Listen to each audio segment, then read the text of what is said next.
everybody, and welcome to another great episode of the Suzette Speak Show. I want to welcome you to this special edition. Usually, y'all know I talk politics and law on a Saturday, but no, you guys wanted more relationship talk, so that's what we're going to do today. Y'all drop a comment in the chat. Let me know where you're watching from. I want to welcome you, whether you're watching on the Jamaicans.com partner platform. Welcome to all of the yachties watching from Jamaicans.com Facebook page. If you're watching on the Suzette Speaks Facebook page, welcome. And if you're watching from my crew on YouTube, on the Suzette Speak Show page, welcome. I know you guys are excited for this topic on social media. Y'all was hitting me up. We're about to answer the $1 million question. Why is she still single? Oh my goodness. Y'all know I don't want to talk about it, but here you are and here I am because this is the will of the people. They wanted more relationship talk. I'm going to introduce myself to those of you who are new to the stream. Welcome. Y'all, please drop a comment. Most importantly, hit that like button and hit that subscribe button for those who are joining and came to me vis-a-vis my interviews with TLA and some would say Kevin Samuels-ish. Welcome. Had some interaction with the Godfather himself, Kevin Samuels. Got a little nervous during the first interview. Did a little bit better, according to some of y'all, during the second interview. And it's just been an experience of a lifetime. I can't take for granted what has happened to my channel. I can't take for granted all of you being here. Hit that like button. I want to welcome my moderators. I'll see you. Let me add you now. Gaston's World, thank you so much for being here. I hope I add you properly. And Gail and an RM is joining the moderator squad. Welcome. I think I'm supposed to go on the YouTube side and add y'all. I had this all planned out, and I think it'll be a success. So thank you guys so much. I'm gonna give everybody a moment to get in here. Welcome. Don't be bashful. My name is Suzette Speaks. I'm a TV host and attorney here in South Florida. I practice personal injury law. My primary focus through this channel is emotional and spiritual and mental health development. Those are the topics I choose to cover on my Suzette Speak show. But as of lately, if you guys have not heard, I've been drawn into a conversation about women and Black women in particular and men.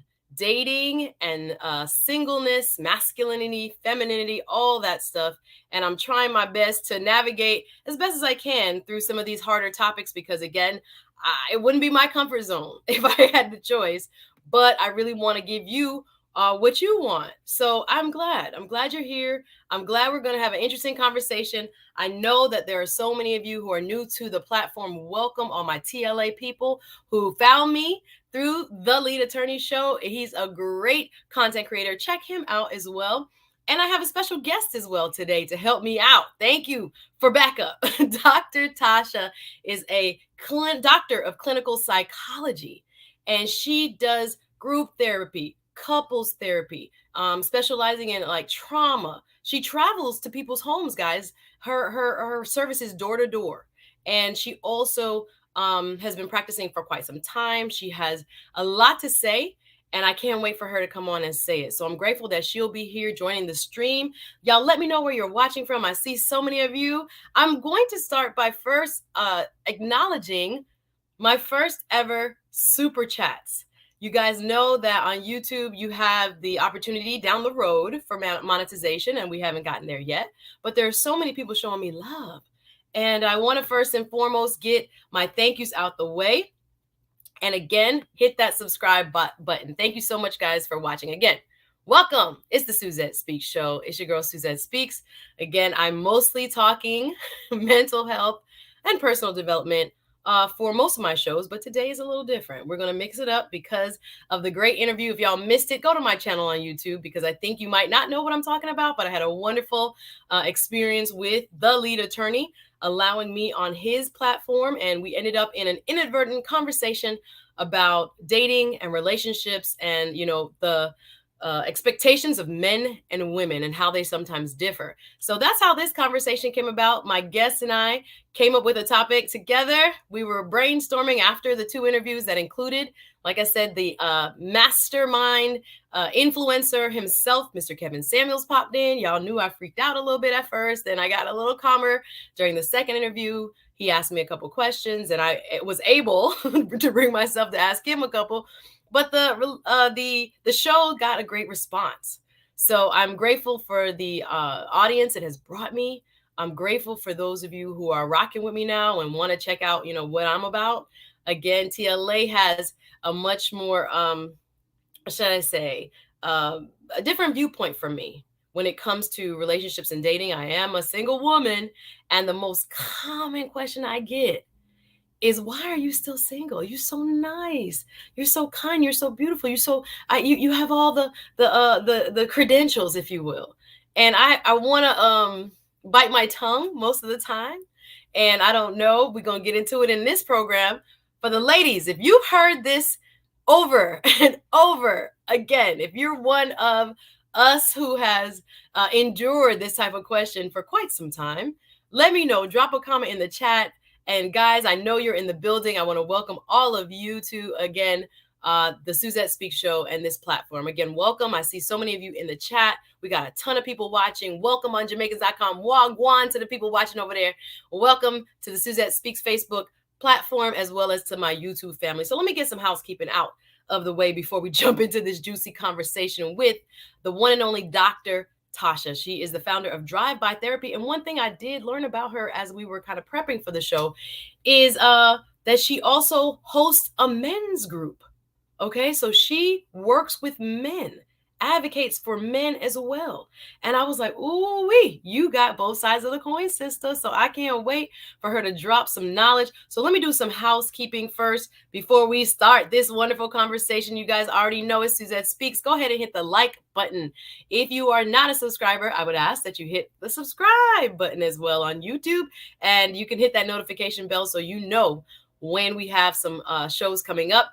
Mark your calendars. Next Wednesday, November 3rd, I get to switch roles with the lead attorney. He first questioned me about me dating and about what I want in a guy and why I think Black women are single. Put me on the spot. Well, the tables will be turned, y'all. November 3rd, that's this coming Wednesday at 3 p.m. So it will be on my channel, on the Suzette Speaks Show channel. So y'all please be with me as I go on this journey exploring relationships. Again, we are both on what should I say? In uncharted territory for me. Anyway, like I said, my special guest, Dr. Tasha, she's a doctor of clinical psychology. So she's going to bring some important real life practical viewpoints from what she does in her practice, y'all. She is an expert when it comes to, tying in the relationships, the mental health, how men and women relate. Like I said, she has a men's group. I didn't even know that before we were just chit-chatting, getting ready for today. So without further ado, let me go ahead and thank my super chatters from my first super chat. Let me go ahead for my first two shows where I actually dropped it. Super chat, big up yourselves. Thank you, super chat. Thank you, Grandma of 11. Got your super chat, y'all. I appreciate you. Thank you so much. That was a surprise to me. Y'all asked for it. I dropped it and look in the chat right now. The moderators are throwing it up. So if you can, I appreciate your support. Super chat, Miss Regina Renee. Thank you early on support. I appreciate you so much. And one of my originals, the Odeto Chef. Thank you so much for your super chat.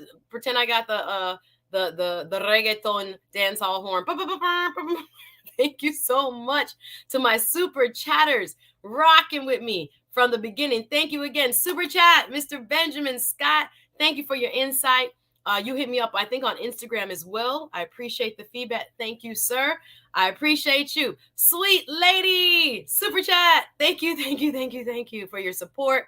Came through, I think this was when I did my reaction to the lead attorney and the Kevin Samuels show. That was very interesting, and she gave me some good feedback and love. Super chat, the Brian Russell. I appreciate you, sir. That was my first, I think he was my first gentleman to participate in the super chat.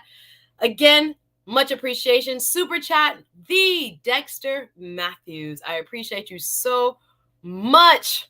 I can't even, I don't even know what to say. Y'all just have opened a new world to me. So as I'm new to the YouTube streets, I appreciate y'all showing love. And finally, last but not least, y'all remember him from the last show, My boy, Ola. Yay, super chat from Ola. Thank you for the love. Thank you so much for the support. Ola in the building. I hope you're in the chat, bro. I haven't even started reading the comments yet, but I'm going to bring up your comments. So if you guys don't know, this is an interactive show.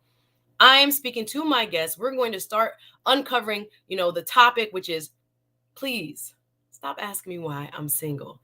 And we're going to talk about why there are some misconceptions about why Black women are single. I think there are some viewpoints we're going to hear from the guys that will make this very interesting. I think from my guest's perspective, as a doctor of clinical psychology and a practitioner where she goes out and she speaks with people, she has a men's group, y'all. She does so many things in our community here in South Florida. People were so hyped to see her coming on. So we have a very, what should I say, high privilege of having her on today. So I'm going to bring her on just a moment. One set of ground rules. They said set some ground rules. I said, okay, I'm going to set some. Please, I don't want my moderators to have to do a lot of work today. So if you were in the chat, please be respectful to me, my guests, and to others who are participating in the conversation. We want to keep it, very professional. I know all of y'all are going to have interesting opinions to some of the things that you're going to hear today. So I also want to say the views of my guests do not necessarily represent my views. She's very opinionated. She can speak for herself. And I want you to know, again, I respect her. I don't necessarily agree or disagree with what she's about to say, but I know she's going to come with truth. That's why I invited her on. And finally, if you decide, if I drop the link, if we have time, we're going to have about an hour and 15-ish. If I drop the link and you decide to come up and be a guest on the panel, you are waiving your right to privacy. This will not come down from my platforms, from Jamaicans.com or from YouTube. So please know that if you choose to participate and you are added on the stream here, you are waiving your right to privacy. All right. So I think I got mostly everything done. I got my super chatters. I'm going to give y'all one more shout out. Why not? Because I feel so special and I'm honored. I'm honored that you believe in what I'm doing. I'm honored that you wanted to show support early on in my journey. Thank you again to all my super chatters. Y'all know we're building something here. So again, I have two hats on. I'm a lawyer by training, but when it comes to relationships, I'm also a student. So I had a fantastic time talking to TLA, talking to the Kevin Samuels. Or y'all said I wasn't talking at first, but I was talking a little bit. Cat got your tongue, ma'am? Yeah, a little bit. Showing some deference, of course, and wanting to just, soak it all in. So here I am. I do shows every Saturday, 12 noon. I also will be doing, like I said, a special show with the lead attorney Wednesday, November 3rd, 3 p.m. And I have another outstanding clinician coming on next Thursday. And she's going to be talking love and sex for ambitious women. Ooh, y'all wanted it. I'm going to give it to you. So I did not, again, anticipate this kind of turn, but we're going to do it for the next couple of weeks, see what the response is.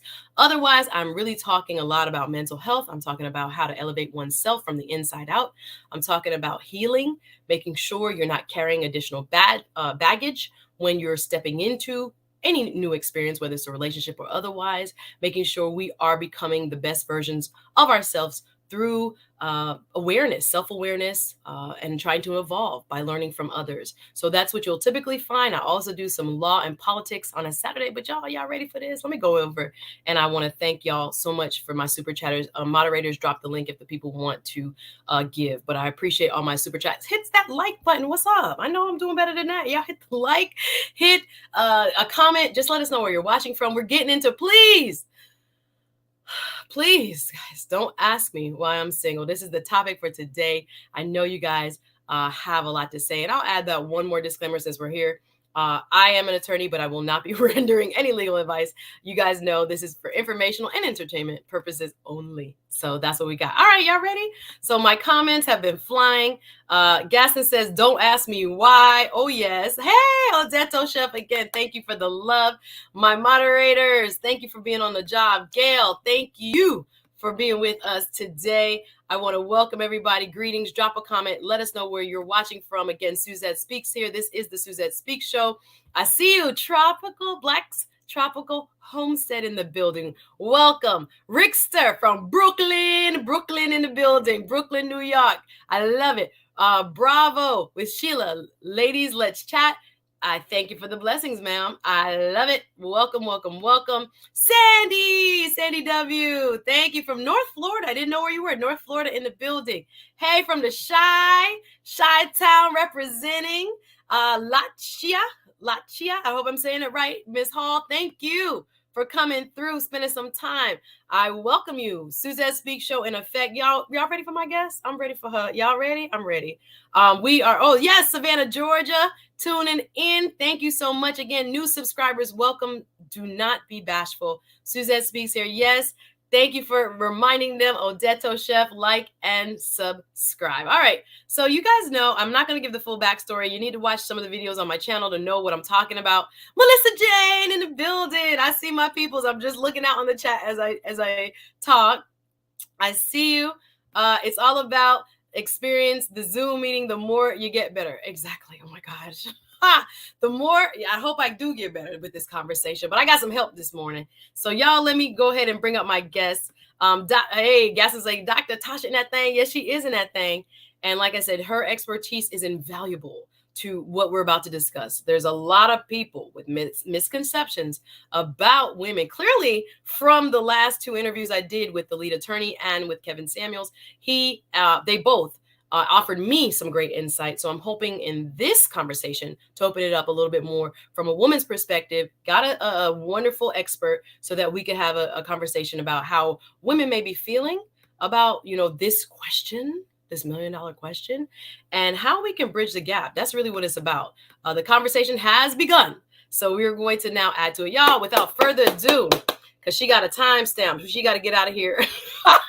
Y'all help me welcome today's guest of Please Don't Ask Me Why I'm Single. Y'all welcome with me, Doctor of Clinical Psychology, the one, the only Miss, or Doctor, I can say Miss Tasha, but Dr. Tasha, what's up? Oh my goodness, Tasha. what an intro. How you doing, Miss Suzette Speaks? I'm excited, love. I'm glad I got you here, girl, because I got thrown into a conversation. I was like, okay, I'm a little, swimming in the deep right here. And I need a life jacket. So I got you. I'll be the lifeguard. I'm out here. Thank you. My lifeguard is here, guys. I see you guys, so many people watching. Y'all drop a comment, tell us where you're watching from. The ladies are very vocal here. I see the gentleman coming in too. We got some stuff to talk about. I wrote some questions down, but we just going to talk. First of all, please introduce yourself to the people and welcome. Hello, everyone. My name is Dr. Tasha. My full name is Dr. LaTasha Russell Harris. I am the president of the Association of Black Psychologists in the South Florida chapter. I am the founder of Drive-By Therapy, LLC. I have an office here in Tamarack, Florida, but I talk to people from Los Angeles to Chicago to Jersey to Singapore to Japan to Dallas to DC. We can talk about absolutely anything. I specialize in unresolved childhood trauma and how it actually translates in your romantic relationships. Really anything. When she said earlier that I go door to door, I really make drive-bys. I'll make drive-bys at your job. I'll make drive-bys with you on that same couch that you was arguing with your husband on the night before. You let me know. I will eventually let you know how to get in touch with me. But I am so excited to be on your show, Suzette. This is going to be crazy. Wait, girl, I was reading the chat. I was ready to go. And I want to start with the question of the hour, which if I am single, I'm not talking about me in general. If I'm single, is it my fault? Okay. That's loaded, but just be asking questions of the great doctor. Okay, so if I'm single, that's the word where I would like to get away from like right or wrong, right? Let's not do that. But can we acknowledge the things that maybe you have continued to repeat? All right, now. And why, maybe a pattern of men or women that you continue to be attracted to. Let's figure that part out. In terms of right or wrong, is it your fault? It also might be the fault of whomever was trying to befriend you and date you, and they may not have valued you. And maybe it's because they weren't taught how to value a woman like you because they've learned to value something maybe more superficial. Is that your fault? No, you can't take that on. I like to say, make sure you clean your side of the street. You know what I mean? Let them clean their side of the street. So 50-50. I'll give it 50-50. I'll answer that first that way. 50. Okay. Now All right. Like I said, Dr. Tasha's going to keep it 100 in here. I'm grateful that she's here. I have like so many questions. I'm just going to go through them and we could Okay, just, let's go. as the conversation kind of morphs. Like I said, we haven't talked about this in detail, guys. We're having the conversation here right now. So I'm getting to know her thoughts as you are.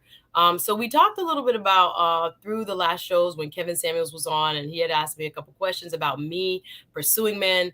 The lead attorney asked me about pursuing men. I told them I am not afraid to pursue a man, walk up to them, be by myself, initiate, bump into by accident, all that. What do you think about that?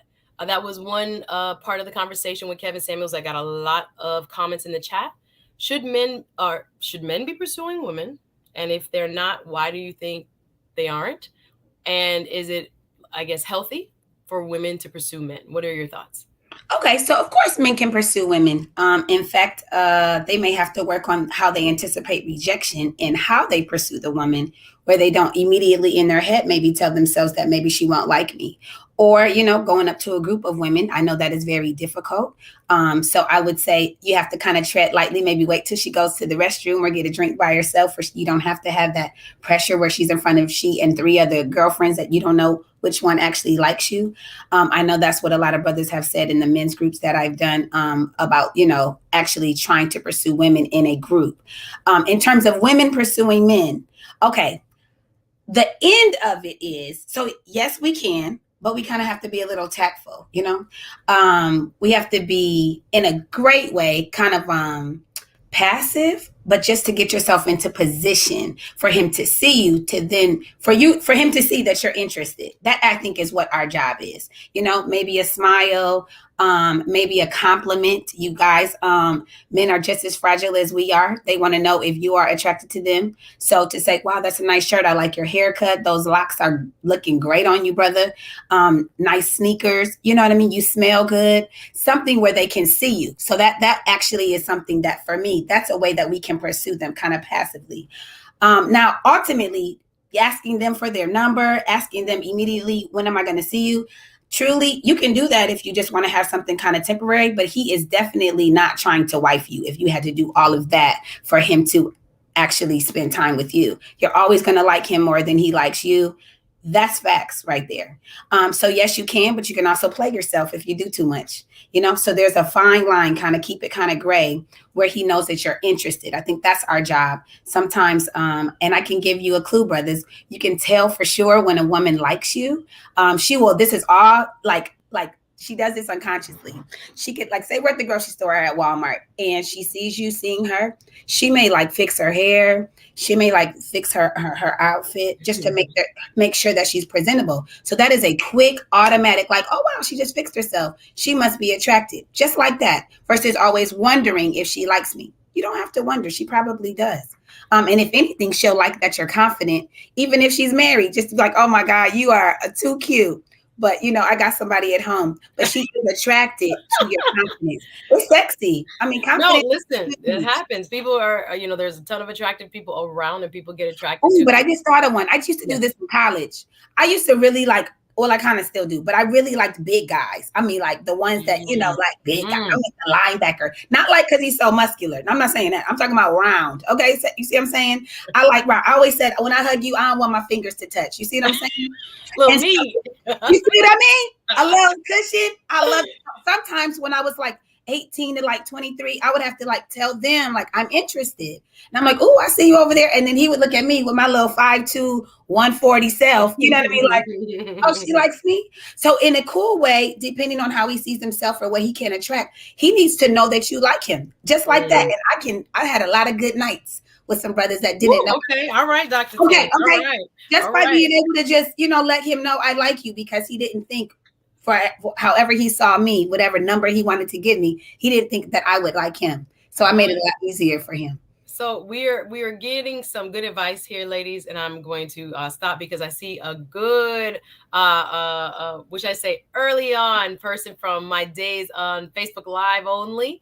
I hear Deanna in the building from Canada. I saw Georgia. I saw Chi-Town. I saw all over. So I want to welcome you. But what you just said was so powerful. So making sure you make yourself accessible. Group dating, I think Kevin Samuels, when I was on, said the same thing.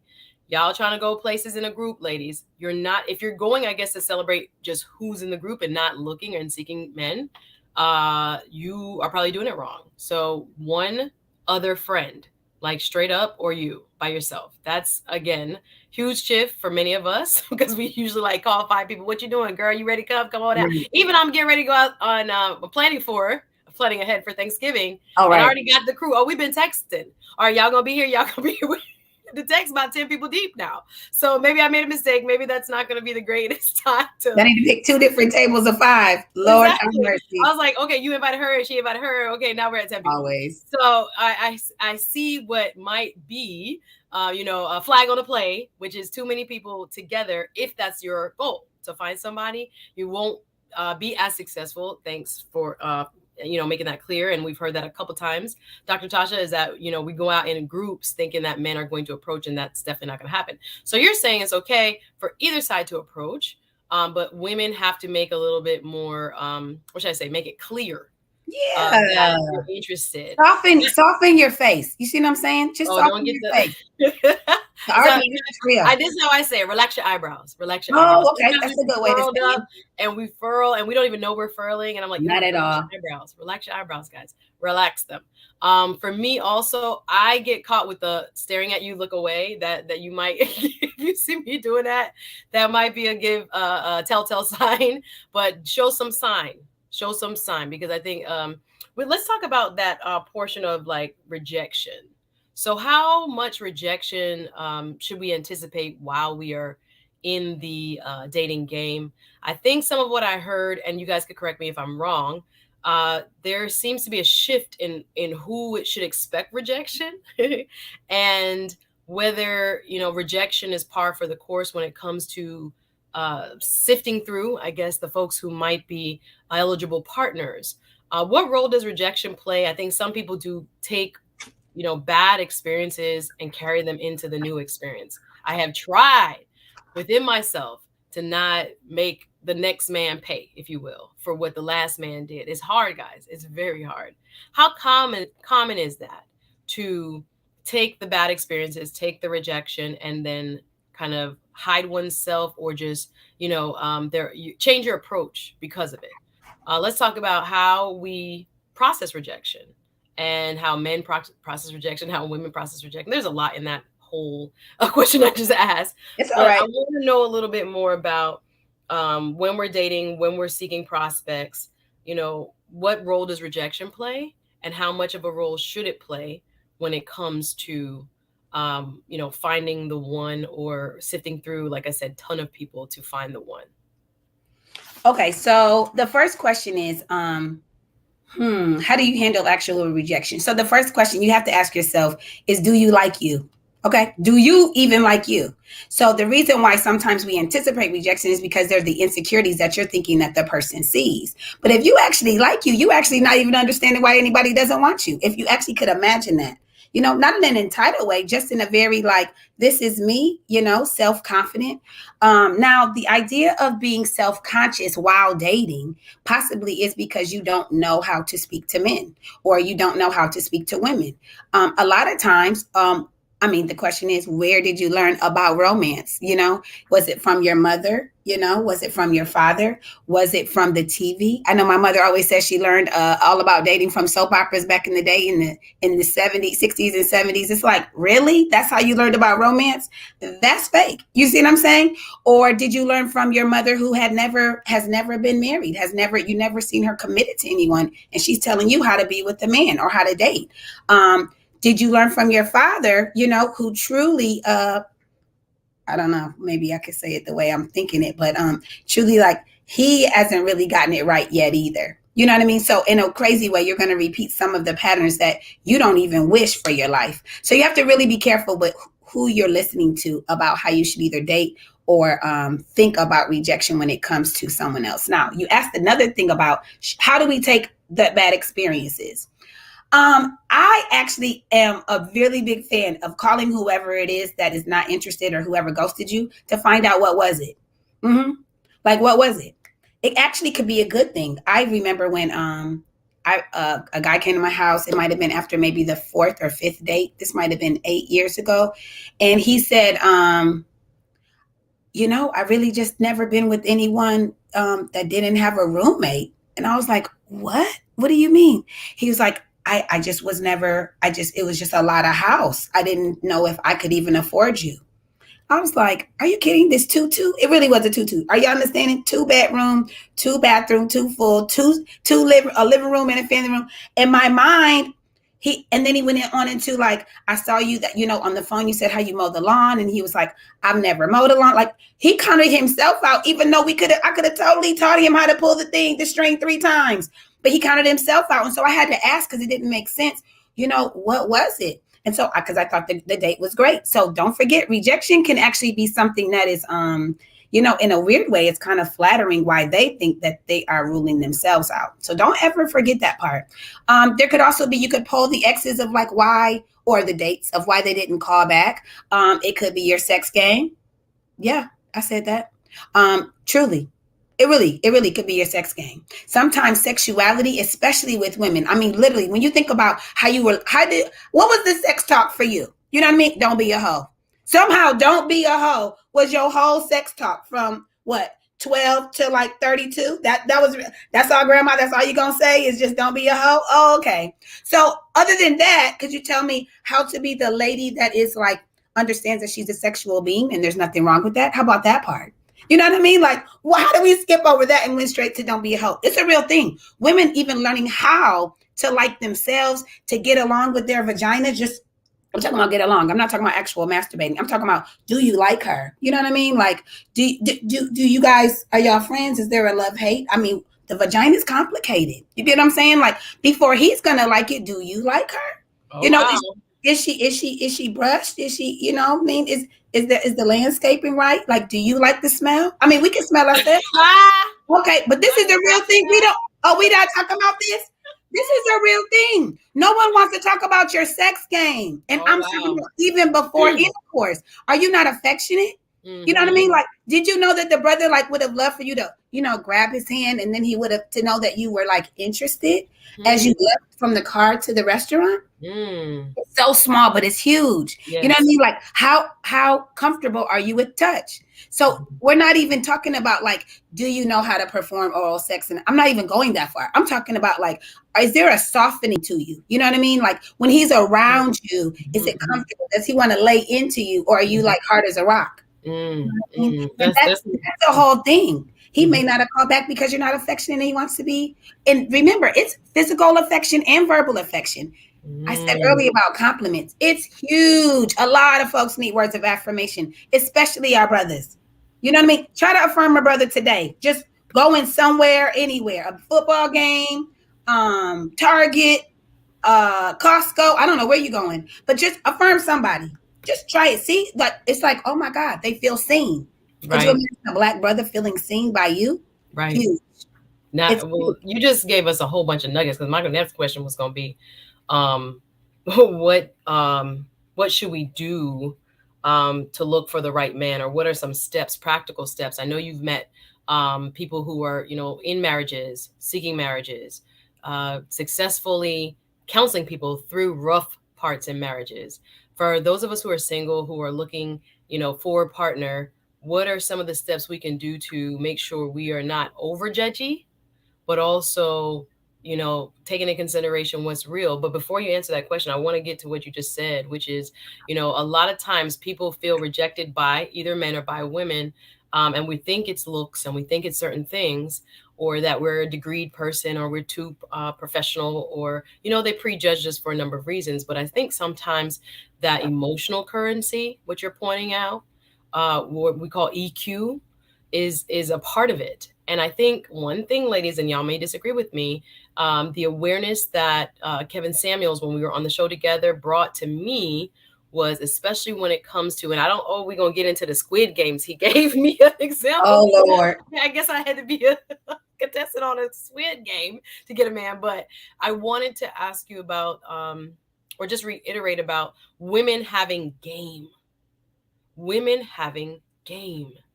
And I think even for myself, I think there are women who are trained in the art of attracting men. Some people's moms look like they actually told them, mine didn't, you know, how to get a dude in terms of you, like you're saying, approaching him from your softer center. Maybe, like I said, like you just said, or what I was reiterating from my conversation with the lead attorney and Kevin Samuels, was to make sure you're not leading with your super masculine foot. Like maybe you have to put on that hat when you're at work. Yes. Oh my God. I thought about writing a book on like leave your dick at the door, ladies. Woo, Literally. Jesus. All Yes. right, Dr. T, keep it That's real. no, Keep no, it really. real. Like this, let's just like if we could just cut it off, how big or small it is, and just leave it at the door. You know what I mean? As you leave out to go on the date, just leave it at the door. Oh Just man, I think y'all missed that. I hope we all get that. I'm not just saying for the oh, chat. guilty. I can't. I'm I'm guilty. guilty. Now I'm not perfect. I've Oh been God. working on that, and I think I have gotten to a place where I'm really aware of that, where I'm choosing no, no, no, no, no. I could, you know, interact with this person from a place, as TLA called it, the lead attorney called it power, and I don't call it power, but I just call it, you know, maybe instinct, where because of how I'm trained, I can, as an attorney, go there if I need to because I'm trained to do it, you know, in a courtroom.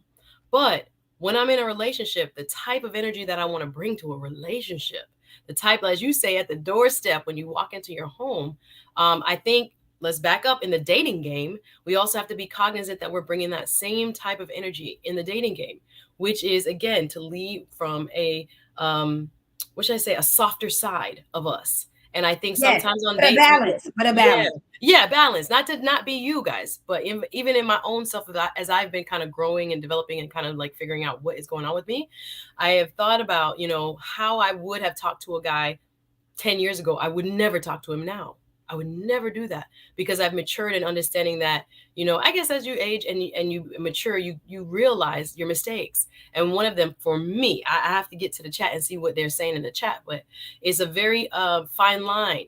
And sometimes we have, you know, created that line, you know, maybe inadvertently. Sometimes we don't even know we're operating from that space of, you know, I'm in charge and I have to be, you know, from a leadership perspective, you know, handling my business, especially when it comes to getting these coins and being in the corporate world.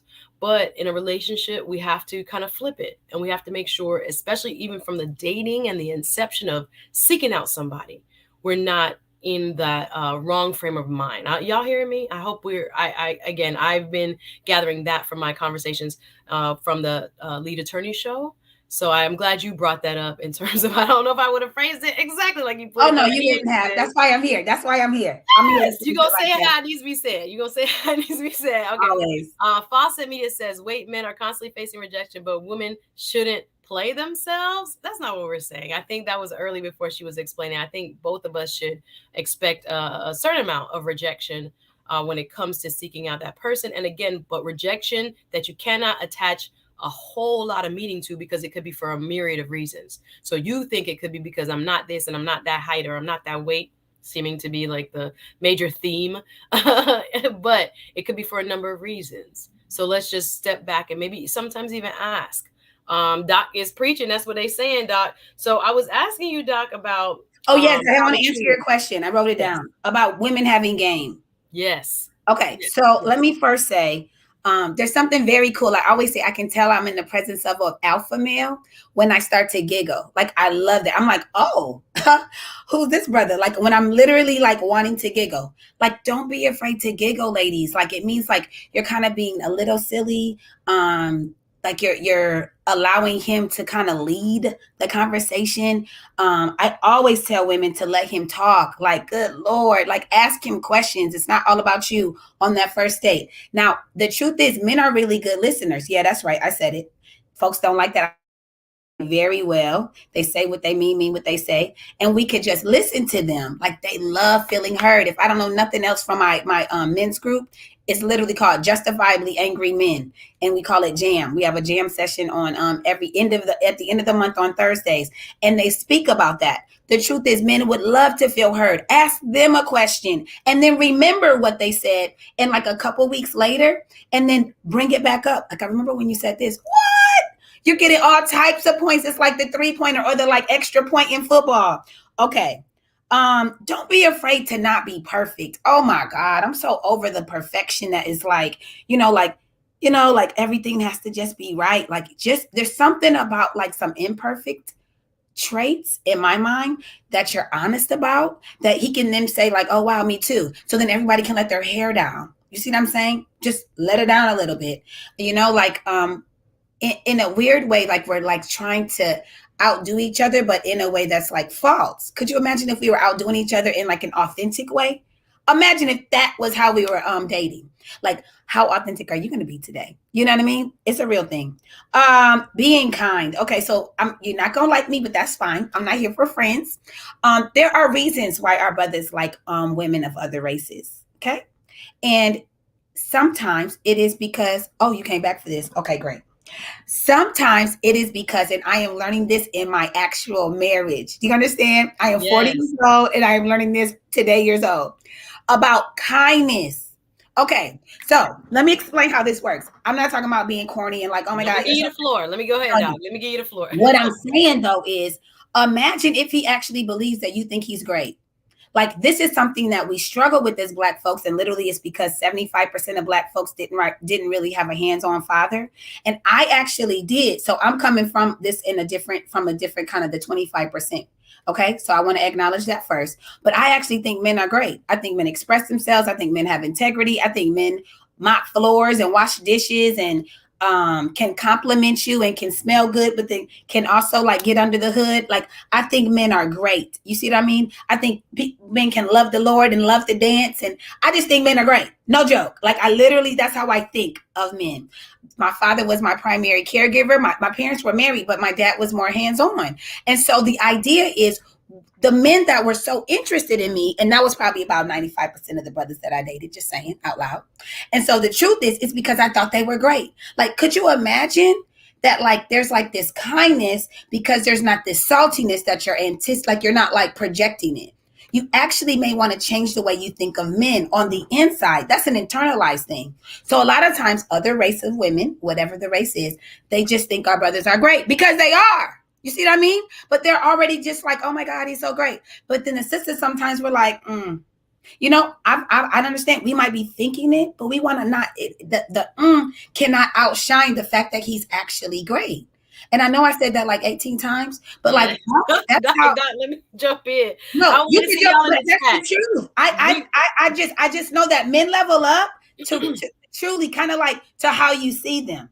Could you imagine? You wait, pause. You said a lot in that. Let me just slow you down a little bit. Okay, we're gonna slow down. Many good gems. So many good gems in what you just said. So, ladies, are we anticipating, unlike our sisters of other races, the worst? I think Mr. Samuels, when I was on the show with him in TLA, said the same thing.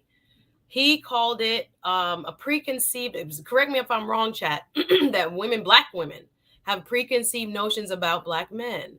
He said we didn't think they were worth fighting for. I disagree. He gave me a Squid Game-like proposition. Y'all remember, he was asking if I was in a room, Mr. Samuels, Kevin Samuels asked me if I was in a room with two eligible bachelors, like high quality, what some people have been calling high value men who not only earn a lot, who operate at a certain level of character and are respected in the community, all of them. Those characteristics, and there were, say, 8 eligible women who came in who were also high value. He said, y'all give me the actual scenario. I think it was like, you have a knife, a stick, and a pin or something like that. Which do I choose? And I was like, is this a Hunger Game? But I was confused. But the point he was making was, there are other women, what should I say, women from other communities that have a higher value proposition, or place a higher value proposition on our men than we do. And he was actually getting into more about competition and feeling as if that Black women are too laid back. I'll get into your opinion on whether you think Black women are entitled. We're slowing down a little bit to go forward, but he was giving that example as saying that there are other women who would die and stab up the next gal, stab up the next girl to get to what she thought was the most important thing in her life, which was to get a man. So I'll ask you about that. But I see my folks in the chat going crazy a little bit, and I want to read some, and I got to get your opinion first and foremost. So I understand what you're saying. There may be some agreement or disagreement. Chat, I'm coming over to you next. That we have to make sure we're starting as women from a place of kindness and open-heartedness. Yes, that's a great word. That's a great word. Open-heartedness. I think a lot of times, like I said, who I was 10 years ago may not have been as open-hearted as I am now, because again, your perspectives based on who rejected you, and you dated this bad guy, and all of these bad experiences, we tend to try to lump people together. Now, I don't want nobody to lump us together. So the mindset shift, ladies, I hope this is helping. Maybe, and it's not everyone, and it may not be for you, sis. I'm just in a conversational way. Just, as Dr. Tasha just said, we're just asking the question whether or not we are coming to the dating game with a certain amount of kindness, open-heartedness, and expectation of something positive possibly coming out of this, as opposed to, he gonna be just like, Harry. He gonna be like, whoever, Tyrone and them. So we don't want to, because I think we block our blessing. And I've been, again, more self-aware myself. It's not about you. It's about me too. Understanding that, wow, I don't agree with the Squid Game, but the idea that we cannot, come in with this negative assumption from the get-go. Yes, we're going to have some frogs, but we have to make sure we're not painting people with one brush. So I want to go back to the question. You've said a lot there, Doc, about how do we find them? Now, a lot was made on the show about, you should have found your man in undergrad. Well, hey, y'all want me to get back to undergrad again, or what? Should I get another bachelor's, or what's going on? First of all, when we were in undergrad, brothers weren't trying to really marry. Sorry, that's the early 2000s for me. So you like they were just trying to find girlfriends. They capping. They talking about everybody undergrad ready. They wasn't ready. No. Brothers really do get settled around 33. There's like a whole 33, the Jesus year. I'm not really sure. So brothers really do start to settle. But it was definitely not at 23. I can name maybe 2 weddings that I went to from like 21 to 25 of my age. So okay. So they were like, y'all missed the boat. Y'all not go get. Everybody in the chat was like, well, I'm here now. I'm a professional. Yeah, that's generational. People used to go to college to find their husband. That's back in the 50s, 60s, 70s.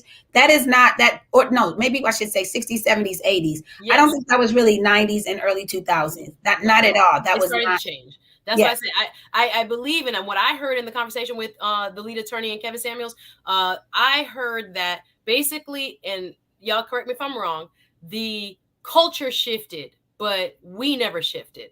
Right. The way Black women of a certain age have been raised and taught, we are still relying on some of the older tropes and beliefs, and we're holding fast to them. And the culture has shifted and is leaving us behind.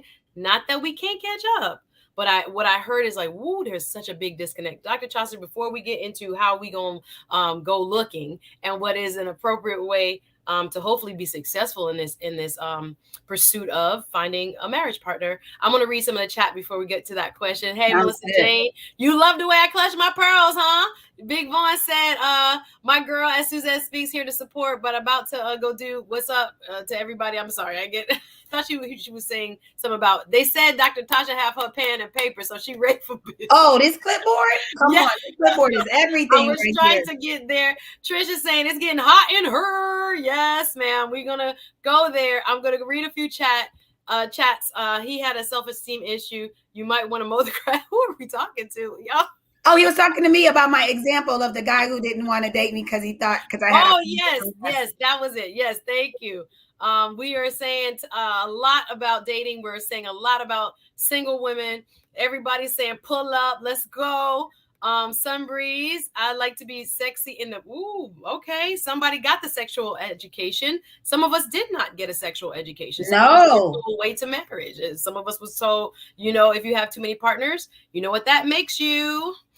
There are a lot of feelings around sex and sexuality, and that's a whole nother show in and of itself. That's a whole. You're doing it on Wednesday. You're doing that show on Wednesday. Yes, we're gonna be talking about sex and sexuality more so. They're like, I like Dr. Tasha. She gonna keep it real. this is what I was talking about. Sage Perception says, what about the ladies who are waiting to be sexual before marriage? So not having sex, I think, is being abstinent before marriage. That is a movement. What is it called? The purity I movement. was abstinent for over a decade. Like, let's not Yeah. be. Okay. I did that on purpose. All right. We can talk about that all day. There's However, you still have to know that you are a sexual being. So that's why I'm talking about sexuality, sensuality. yes. Like, there's a lot of things that go around sex that's more than just abstinent or are you smashing or not. Like, it's bigger than that. Exactly. JJ talking about they dating jailbirds. Who are you talking about dating jailbirds? What are you talking about? Affirmations like player the doctor is dropping some real knowledge. Yes, she is. I wouldn't expect anything less. Complimentary. Y'all, please don't pass over that. Men like compliments. Always, you guys, all the time. So if you are complimentary to your dads, if you're complimentary to brothers, we got to also think about those who we're dating. I know this sounds like game. If they're complimentary, there have to be the brother. Okay. They do term. They may not have that. They really haven't practiced being nice to men. That's how deep this is. You get what I mean? You haven't practiced it. Yeah. And you think if like, what happens if I don't get it back? That's the same part of anticipating rejection. No, just offer it. You know what I mean? Allow him to feel seen. Ooh, there's a lot of comments I was reading in the prior conversations, episodes 1 and 2. You can find them on the YouTube channel that said what you just said, practicing it. Oh my God, I just lost my thought. Where was right? No, you say what you just said again. That practicing. Practice being nice to men, but you possibly are not around enough men to know how to speak to them. Yeah, you don't know that you can actually compliment them, and they will hear you. And just remember that you made them feel good. Could you imagine if that's how they think of like you or us as Black women? Like, oh my God, I love being around them. Because we speak to your soul, brother. I don't care if you want to get to the girl that ain't Black and don't look like me. We speak to your soul. Try us out, like in a non-skeptical way, in an open-hearted way. Because that's what and I'm being honest about that, they cannot do. You know what I mean? Black men are so over-sexualized. That's part of the reason why she thinks you're so great. But we actually know the struggle that you've gone through. And like, if you find that, that's a whole nother level of like intimacy that you'll have with your mate. But it is our job for you to feel like that you know that we got your back. We need to be more. Here it is. Thank you. So there was this idea that Black men are not allowed to say they would be good to you if you turn out to be a good woman. That there was some degree of conditionality that Black women brought to dating. Like, I would give him some if he ain't no bum, or I would approach him a certain way if he is not right. So they're telling them themselves how they think of men. That kept coming up, ladies. You drop your comments. I'm not saying that's how it is, but that kept coming up in the chat that there is no way a man can say, I would take you out and treat you like I would say princess and queen if, and that there seems to be a double standard, asking the question that there are women that will. We got paused.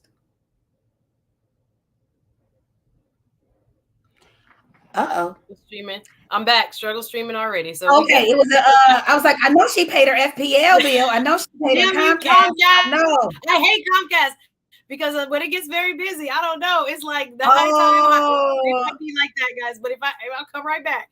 So it says men are very clear, Angela says, about what they want and will prioritize this over every other factor. Wow. Women need to be clear and keep all options on the table that meet their, I think, requirements. Yeah, I hear you. Angela Carter. We're going to get to Dr. Tasha is here, a doctor of clinical psychology, Dirt, Chocolate, talking about pay attention, Big Vaughn, talking about Miss Beef and Listening to Suzette conversation, working on reading with my 6th grader. As we'll be playing. You guys are multitasking here on this beautiful Saturday. Suzette, you can hold out for 4 days at your age. You should be leading with sex. Jesus. Is that what that's what we on? That's how they feel. Okay. So let me give you some background on the previous conversations with the lead attorney and Kevin. Okay. They still salty. It's still lingering. They still mad, apparently. Okay, that's fine. That's fine. Just speaking my truth from my experience, that they were like, well, how long do you know if you really like a person? So I said, initially, I understand if I'm sexually attracted to somebody, if I just meet you, that's not a question. So, but usually to get to know someone from a personality, stance and hearing how he thinks, I would say on average about 4 days. They was like, 4 days. That's a lot of ribs. Talking about TGI Fridays. The good That's a spinach lot and of ribs. artichoke I dip. said we Yes. don't have to spend. They were like, think about the money we have to spend. Think about this we have to do. Wait, are you saying that by the fourth date you know that you really, really like them, or by the Yes. second date you are realizing and then it like solidifies by the fourth? The fourth date is, do I want to continue to see this man? Okay. Does this man have a real possibility, good prospects of this turning into a possible relationship? That's what I mean. So they were saying like, and that's another thing. People are talking about 4 dates and sex versus 4 dates and relationships. So there might be 2 different things we're seeking here. I mean, people have sex within 24 hours of meeting each other now. Exactly. So I'm not talking about whether I want to sleep with him. I was talking about whether or not there would be a possibility for something more tangible to be within, like kind of a relationship. Like I'm looking at somebody, I'm not coming here to play. As they said, Deto Chef Dr. Tasha did not come here to play. Y'all give it up for Dr. Tasha. I appreciate you guys walking and talking. I'm trying to read the chat, listen to her. I'm losing my train of thought, multitask. Thank you to my moderators. Thank you to those who have shown love. The Cash App is in the chat. Thank you so much for your support. So we were talking about how to find. How do we find? So we were saying that college is supposed to be, you're saying, okay, no, maybe in the 70s, maybe up to the 80s, but 90s, the college boys were having fun. They were not necessarily looking to wife you right out of school. Nah. Average age being around 33, as you just pointed out, that men start to really think about settling down. Okay, that's where we'll go. And there were plenty. I went to Spelman, and Morehouse was across the street, so there are plenty of brothers that were, available and ready, but not ready. You know what I mean? Ready but not ready. So interested, but not ready to commit to marriage. No, not at 20. I love it. So Sage Perception is calling this my modern finishing school. I don't know about all that. We just having a conversation. Oh, see, I think that's a compliment. Is it a compliment? Yeah, because see, this is the thing. A lot of times, older women, as much as we love y'all, and I'm saying older as in post 65, that I'll just say that, that are now between 60 and 80, telling us 30 to 50-year-olds or 25 to 45-year-olds of how to do the things that are not the same of how you learned. And the truth is, you're sometimes misguiding us. And I'm gonna say this out loud. And this is not to be offensive, but the truth is, how many times have y'all heard older woman tell you a younger woman, like, that's just a man being a man? What? Are we acknowledging that men cannot have self-control when I know that brothers can? Are we acknowledging that men don't want to be monogamous when there are some? Now, the percentage might be 30 to 70 that may want to enjoy multiple. But the truth is, don't do the all or nothing, because then we have to unlearn what we are thinking as natural while we're on that date. You know what I mean? We're like not even seeing the man for who he is because we're just already anticipating that something's going to go wrong because of possibly what we were taught. We have to. I love that they said the modern finishing school for young ladies. I take it. We have to sharpen each other. That's the point. We do, because I do think and I see what you're saying, the modern part. Yeah. A lot of what we were taught by women over that, you say, like a very beautiful age of 60 or yes, very above, seasoned. They are playing from a different playbook. Completely different playbook. Completely. And clearly what men and women are operating from today. Y'all hit that like button. Y'all hit that like button.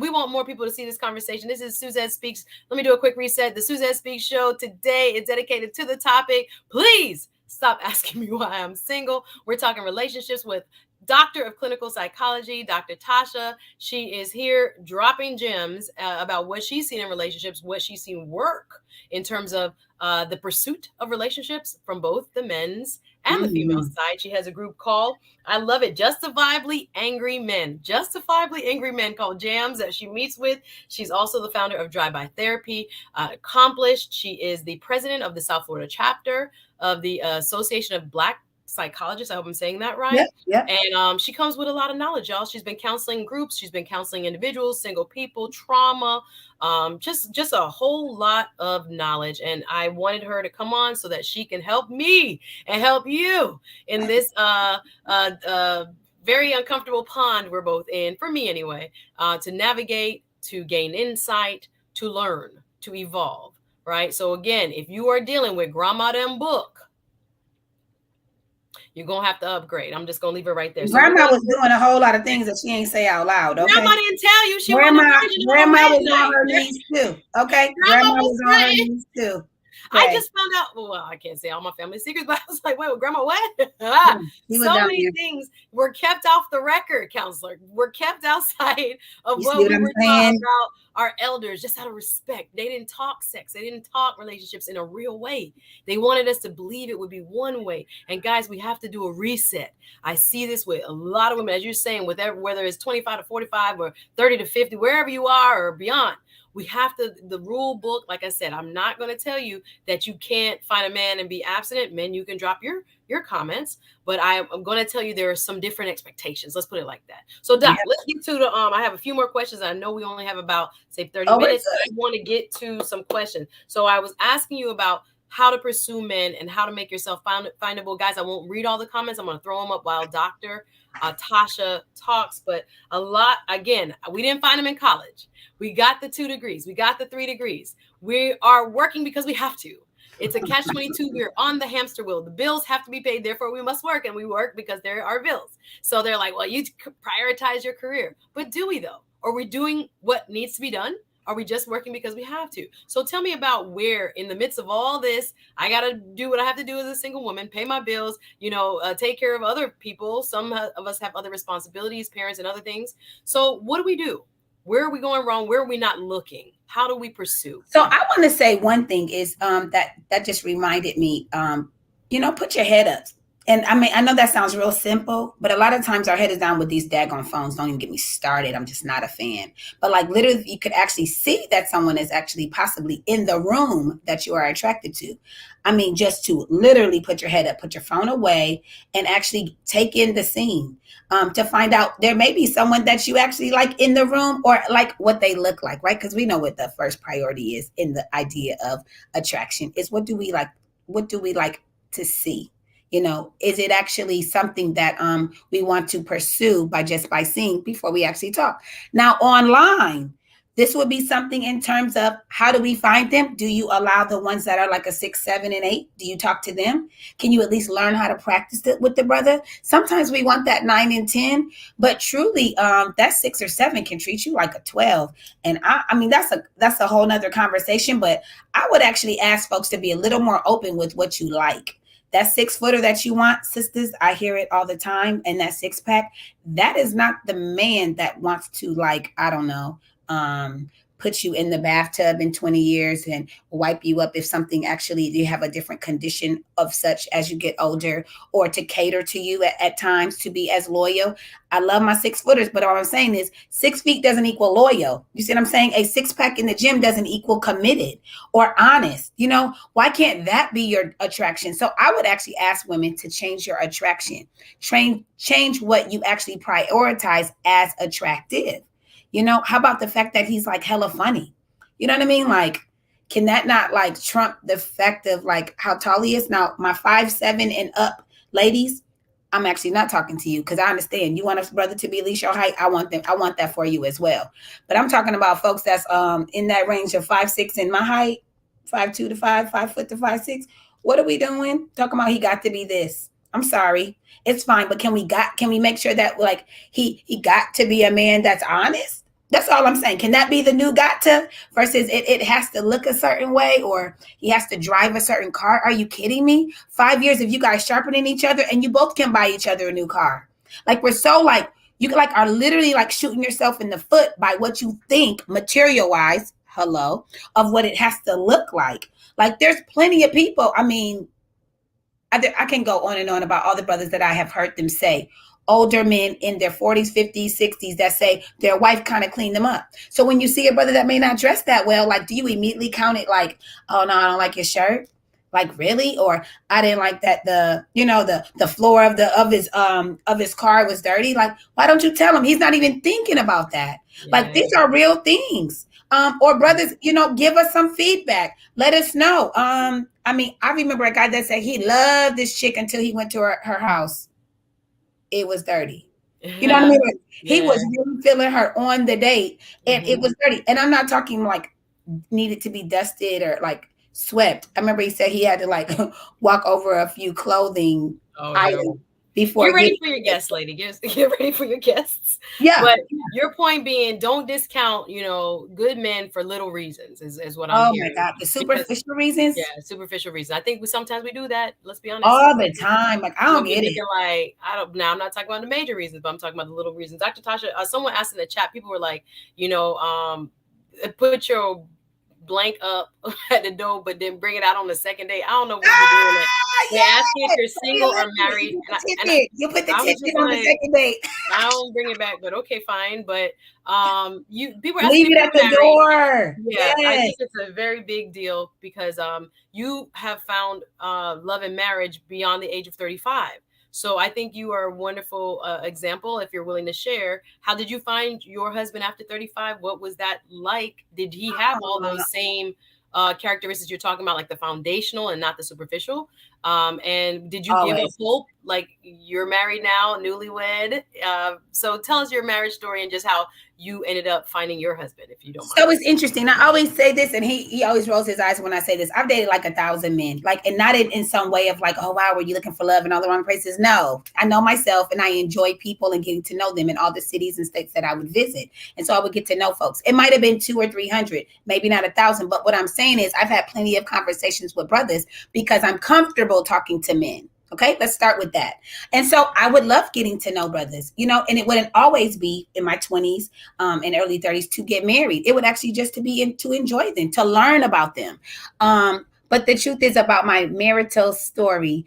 At 36, I met him 2017, 4 years ago. While I was doing a talk show, he was the DJ of the house. Now he's a project manager by day, but he was a DJ at night. And so he was just coming in and, being the DJ. And I gave him my card and I told him, I was like, wow, I love the way you play music. It was like grown, but still like, we like a little grown music, but then it's still a little taster ratchet. He knows how to do all of that, all genres. And so I gave him my card. I wanted to hire him. He literally throughout the talk show, he kept participating. I'm like, dang, this DJ participates a lot. Like usually they just go behind the scene and, play their music. Needless to say, we talked over he helped me with all my backdrop to walk me down to my car. We talked over a Sprite in the parking lot. Hello. Nobody needs to be tipsy to actually tell the truth and to, have the courage to just be themselves. We both were that. He told me from day one that he was not going to get married ever. And I told him, you'll get married. I could tell you're a lover. And the truth was, he was going through a divorce and it was understandable. And so we just immediately went into I thought a friendship. And first date, we went to play tennis, went swimming. A few hours after that, this is the same day, we then went to church because I was going to a church. It was kind of cool, young adult night. And then we went to get drinks afterwards. So it was like a 6 to 7 hour date on this one day. And from there, he shared a lot of the things that y'all would call baggage. Which was baggage then, but now it's a carry-on. It's not a check bag. Hello, 4 years in the making, he was able to release some of that. And he shared all of the different things like having children and having had an ex-wife, and all these things. Some of y'all would just, oh, nah, I'm gonna do. And so the truth is, my biggest attraction to him was that he was honest and he was about commitment. And that was how he presented himself from day one. So then obviously we worked together. I was the talk show host. He was the DJ. We ended up making lots of money together. We through speed dating events. We threw couples date nights with an organization that I work with called Keep a Happy Home. We actually work well together, and that's my biggest attraction to him. That we are just a really great team. What's interesting though is we waited a couple of years before having intercourse. That's right. Because being abstinent was actually my superpower. Like the ability to have self-control means a lot.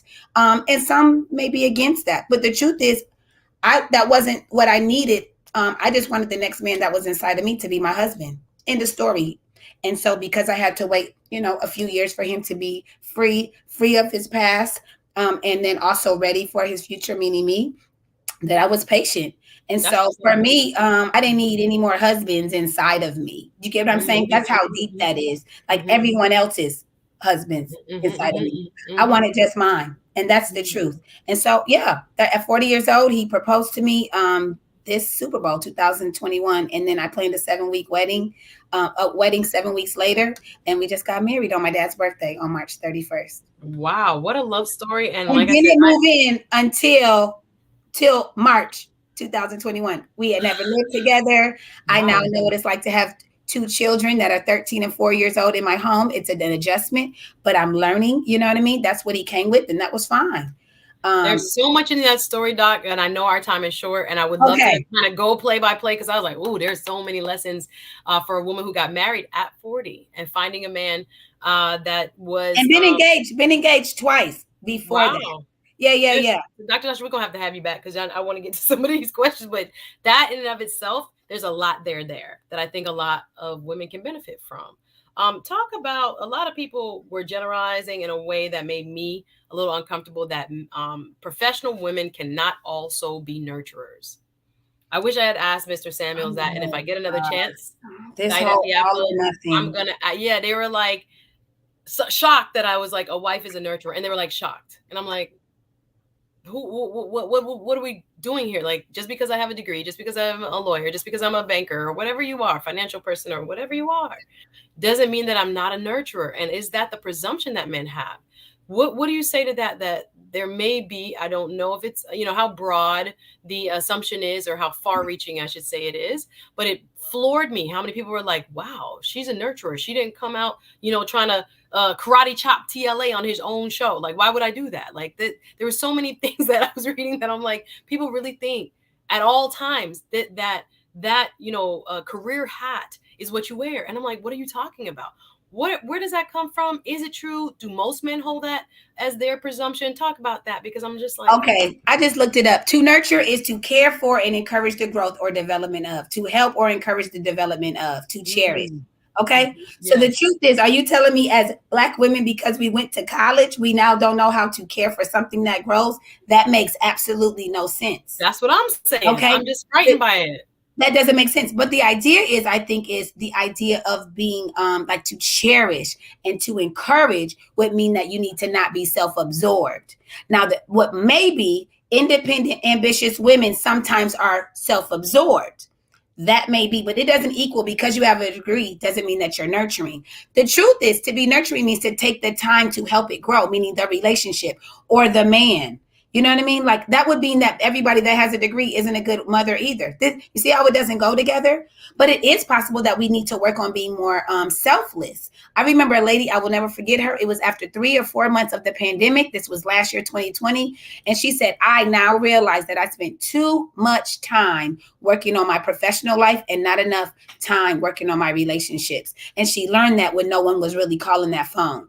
And so that's the conversation. Yes, we're ambitious, but what really, the worst thing about being ambitious is that you're never satisfied and you're always ready for the next great thing. And you sometimes have to stop, be proud of yourself, and then find what actually will make this life a little more colorful. And it may be a spouse. It may be some girlfriends, ladies. All women can get along. Okay. Women can definitely get along. That's a whole nother conversation. Just your idea of girlfriends. Yeah. Reading the chat, because sometimes I react to the chat and I'll be like, what's up? I mute myself when I read the chat. But we have another example here. Thank you, Sage Perfection. Right. Life Venture says, I'm a prime example, 42 and married as well. No one can say when you should get married because they're not God. For those who believe in that is, for those who believe in that is, I hear you. So what you just said, sometimes our focus is not in the right space. And again, I already expounded in the previous interviews and shows how I felt and how I was conditioned to look at ambition and look at success from the space of being, the prime goal in life. So I can hear you loud and clear, and being selfless more so. Absolutely. And I wanted to say two types of guys that sometimes I would like us to not rule out. Male divorcees, they are the best kept secret ever. Let me tell you something. Not just because I married one, because I had dated multiple before. But the truth is, most times divorcees really, what I think about them that's good is that they believe in commitment. They just now want to get what they need versus what they thought they wanted before. Now they know what they need. Do you get what I mean? And then the other thing, oh Lord, did I forget it? Oh yeah, I forgot it. Totally forgot it. It was another thing about sometimes we rule out. I see T Row here, and we have about 15 more minutes. Dr. Tasha has a hard stop, y'all. So I'm gonna try to get in as many questions. Dr. Tasha, if you keep it's okay. It's okay. Keep going. He hasn't come home yet. Oh yeah. All right, so we got some extra time. Good. All right. T Row is saying, but add some nuance. Men will be men the same way Women will be women. I don't get it. Add some nuance. Do you have any reaction to that, Dr. Tasha? I think she's trying to say women gonna cheat too. Is that T-Row? Oh, well, okay. Now let me tell you something. You on something. The truth is that women cheat more than men all day, any day. The thing is that we don't get caught. We do not get caught. And so when people say the statistics are that men cheat this much, it's because you didn't even know to put us in the statistic that we even cheated, because we came home at the same time. We didn't shower and smell like freaking Suave and Dove on the way home from work, because we actually got some type of water spray acting like we was from the gym. You know what I mean? But the truth that you forgot your bag. You know what I mean? You forgot to take the gym bag. And so the worst part, don't tell it all. Don't tell it all. Okay, but the truth is, you're right. T-Row is right. We do it better than you. I believe in fidelity. If you're men have actually said that the one thing that men who want monogamy right now complain about is that women play the games now, and they are tired of women playing games. And so the truth is, I think it's in response to us thinking that we had to do it better than them, but we become something that we're not. We're actually thinking that we have to be this player. They're saying that we playing the games now. We. Oh yeah. Men that want to be committed are saying, "Wow, these women out here, they're the ones playing the games." Men that want to be monogamous. True story. Wow, out here. I'm guys, I'm being enlightened just like you. Thank you. L.O saying this is a wonderful conversation. Melissa Jane reminding y'all, get them likes up. Hit the like button, you guys. Subscribe. This is a live conversation. We're just throwing things back and forth with the great Dr. Tasha here out of South Florida, founder of Drive By Therapy, also founder of the Jam Sessions, Justifiably Angry Men. She is an experienced doctor of clinical psychology. We're getting her take on, please don't ask me why I'm single. There's so many nuggets being dropped. There's so much I want to touch on, but in case you have to, I didn't answer. I want to get to. Don't ask a woman why she's single unless you have a man that you know wants to commit to her. You know, that's always what I say. You asking me about why I'm single, then I say, you got somebody in mind? Oh, well, nah, not really. So how does that work? So you mad at me, or you mad at the brothers that are not talking to me? So let's be clear. Do not ask us if we're single if you don't have someone that wants to commit to us. Follow up with I know somebody who. Don't just ask. I agree with that. I'm with you 100% on that. Don't ask me who you got. What's up? Where's my? No, let's go. I don't want the question without a possible solution. All right. So let me ask you this. Another thing that came up a lot with the conversation between myself, TLA, and then when Kevin Samuels joined the chat and came up, he was asking about whether Black women, or he was asserting that Black women feel entitled, that we are the prize, that because we are degreed. I mean, when do we talk about how great Black women are? God, no, I'm not saying. I'm just wanting to clarify some things. We the reasons why Black men are gay too. We the reasons why Black men are gay too. I mean, what else do we do wrong? I mean, yeesh. We got a lot of pushback. Hours though, but keep going. I mean, that's the point. I hear you. What did she do to you? What did she do to you that was so bad? Just bringing up the points, the main. Okay, go ahead. I'm sorry. I just had to get that out. Like anything good that we do well. What do we do well? I just, you know what I mean? That's a whole like intergenerational trauma of what's wrong with us. You know what I mean? Like we actually learned about ourselves by white folks that didn't like us. Think about it. We even learned English from who? From people that didn't like us. So the way that we even talk to each other in English was taught to us to be talked down to insult. Like that's a post-traumatic slave syndrome crap that I'm so tired of. Yes, we can improve, but if everything is what's wrong with us, no, something's wrong. We got to empower each other. Like, I'm sorry I get passionate about that. We can get better, but you're not just going to put us down like we are not out here working we are working our asses off. Okay, we are trying our best to learn all the things that men want, especially those that are on this chat that are listening to your talk show. This is huge. You know what I mean? They're taking notes like, oh, wow, I didn't even think about that. Or brothers realizing like, oh, my God, I didn't realize all the things that they do for us. Let me make sure that we match it. You know what I mean? Take this in like little gems and then try to transform. But don't start this as something's wrong with you just because you are a Black woman or a Black man. I think you are wonderful. Do you understand? We are a resilient people. We are resilient. We've come through too much to keep hearing about what's wrong with us. And so I just had to say that. Keep going. I'm Well, let me rephrase. okay. Okay. No, but I know you were repeating what Mr. Samuel said. No, again, We keep not hearing what's my wrong with own us. thought. Like I said, I'm grateful to have the good doctor here. I want to get perspective that is outside of myself. And the chat, I'm sure, is responding. I see it's a bunch in here. I'm gonna start reading some, but I guess Entitled. let me okay. Entitled Are as we in okay. entitled Should as a okay. Should women not think of themselves as the prize? Might be a better way to phrase that. So you're telling me, I'm assuming from the previous shows, he was saying we should not think of ourselves as the That prize. we should not, that there are so many other, not only within other our group, other racial groups, that we have to be more competitive in our approach for men as opposed to be more passive in our approach for men. He's saying that in years gone by, as we talked about, our grandma's generation and those up until probably the 90s were taught that we are to take care of ourselves, present ourselves well, get a degree, do what we have to do. But the man will come, the man will find us, the man will seek, and we will be successful in dating because men will pursue, because we are the prize. Our education, our beauty, our bodies, if you will, are the prize that men will be seeking. And Mr. Samuels, when I was on the show, he was speaking to the fact that he's like, ladies, his opinion are not the prize. You are not the prize. You shouldn't be thinking of yourself as the prize. And indirectly was trying to insinuate through, like I said, that game example, Hunger Games example earlier, that we are actually in competition for the ability to, for lack of a better word, procreate. That we're, just because you want to have a husband don't mean you deserve one or are entitled to one. Just because you want to have a marriage does not mean you deserve one or you're entitled to one. So you need to, I'm paraphrasing now, look at yourself as a competitor.